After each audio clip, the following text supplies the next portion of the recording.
आणि म्हणून मी या ठिकाणी भाषणासाठी सुद्धा का आलोय। मी शेजारच्याच तालुक्यामध्ये जसे योगेंद्र दादा आमदार होणार आहेत तसा मी सुद्धा पलीकडे तुमचा आमदार असणार आहे।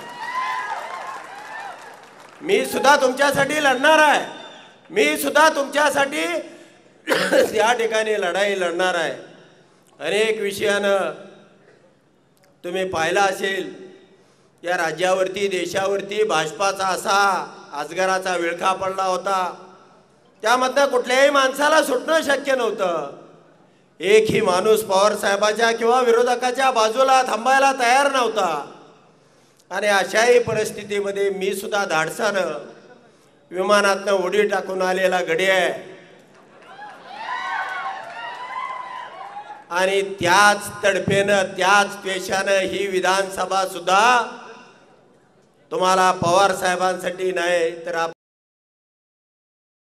अस्तित्वासाठी या पुढच्या निवडणुकामध्ये आपली सुद्धा ताकद दाखवायची आहे। पवार साहेबांना मी विनंती करेन की आता जागा बऱ्याच खाली झालेल्या आहेत। मधु शिंदे साहेबांनी सांगितल्याप्रमाणे जवळजवळ 91 मतदारसंघामध्ये धनगर समाजाची ताकद आहे।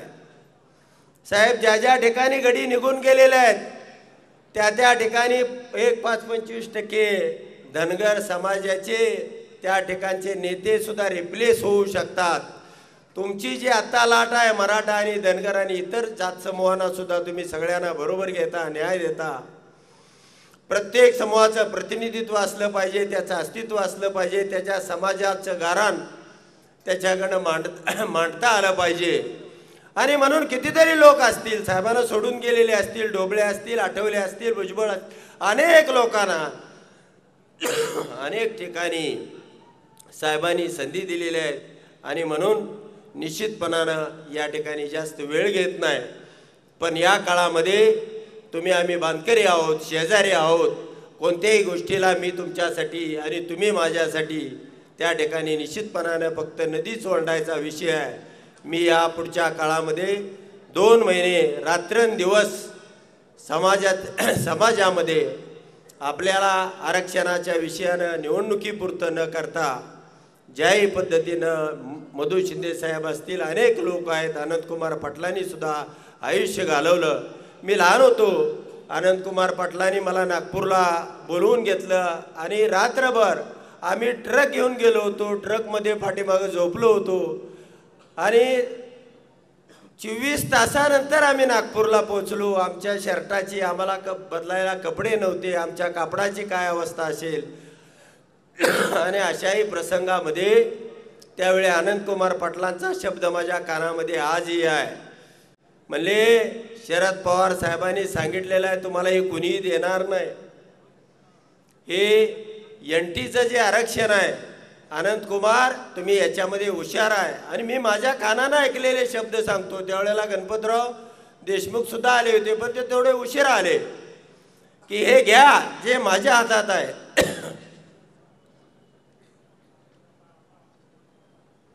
जे माझ्या हातामध्ये अनंतकुमार घ्या, ही मुलं शिकतील, इंजिनियर होतील, डॉक्टर होतील। आणि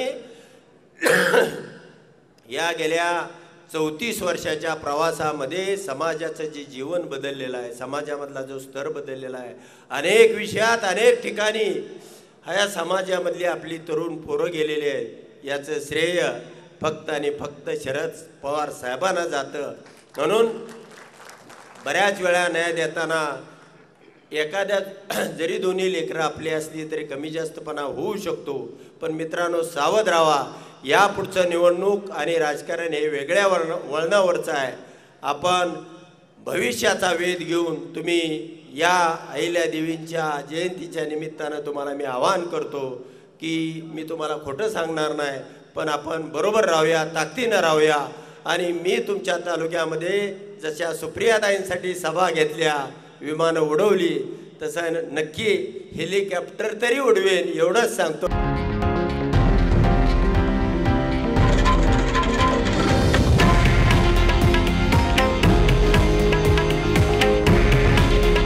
हे आहे देशातील नंबर 1 न्यूज नेटवर्क आणि आपण पाहत आहात TV9 मराठी। काळजी तुमची, हित महाराष्ट्राचं।